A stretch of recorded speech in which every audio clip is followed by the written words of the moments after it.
J'ai retenu vraiment une chose, c'est de l'importance de penser en amont, même au moment où on rédige le brief, de penser l'expérience qui va se passer en mobile, parce que c'est un moment où on ne peut pas se louper. Peut-être contrairement, on ne peut pas se louper non plus ailleurs, mais là sur le mobile, on pense l'exposition au message publicitaire, quel que soit l'objectif, c'est au moment du brief où on le pense. Donc ça c'est le premier point.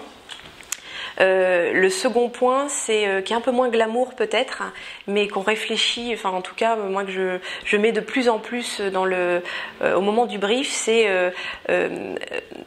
identifier la mesurabilité de la campagne, mais en ne confondant pas les KPI, en ne mélangeant pas les KPI de mesure, qui sont des KPI qu'on se traîne vraiment, mais c'est pas péjoratif ce que je dis, parce qu'on essaie de coller, de faire rentrer le mobile dans des cases, et ça me dérange. Donc moi ce que j'ai appris, c'est à me détacher de la réflexion digitale ou plurimédia, et de réfléchir le KPI, comment je vais mesurer l'efficacité de ma campagne, et qui n'est pas un KPI forcément impression, trafic ou lead. À un moment donné, moi je suis là pour vendre des voitures ou pour les faire connaître, c'est j'investis dans ma campagne jusqu'à ce que j'ai atteint un niveau de satisfaction, moi en tant qu'annonceur présent, et ça peut même être un niveau où les concessionnaires ont vu la campagne avant même les clients, parce que du coup ils s'attribuent le média, eux, pour en parler avec leurs clients.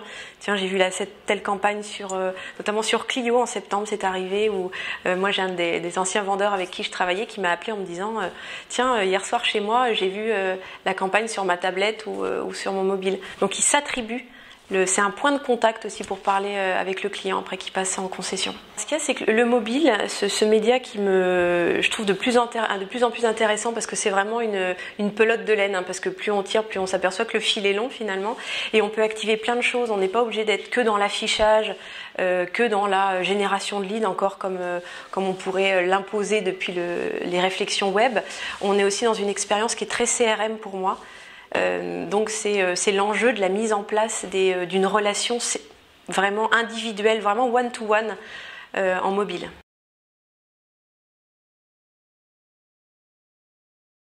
Cet été, MyRenault, on changeait d'univers, on passait de Renault Travelbox à MyRenault avec de nouvelles fonctionnalités sur l'application MyRenault, qui est une application servicielle, hein, qui n'est pas du tout une application Kleenex comme je les appelle, c'est pas une appli de jeu, c'est une appli qui est là pour rendre service. Vraiment.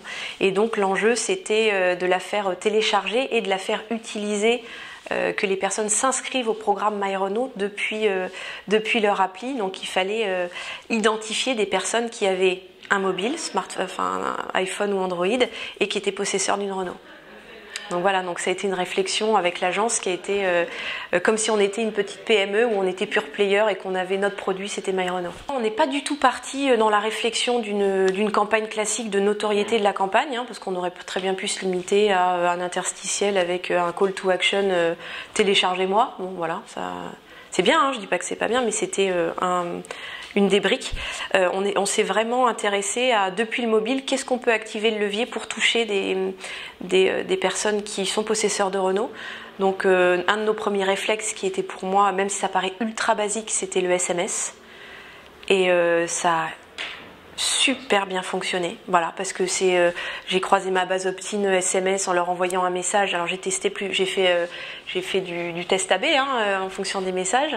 Donc les messages un tout petit qui étaient brand, mais avec une petite accroche promo, avec un incentive, ont plus cliqué, mais voilà, j'étais vraiment satisfaite de l'activation du SMS, et on a vraiment travaillé de concert très en amont avec Suricate, si je peux les citer, et puis OMD, où on s'est vraiment mobilisé pour travailler et pour identifier des possesseurs de Renault. Donc on a eu des questionnaires en amont avec la question simple, vous avez une Renault, vous n'en avez pas. Donc on a recruté 10 000 possesseurs de Renault qui avaient appli Android et iPhone, qui représentaient quand même 10 000, c'est un beau panel.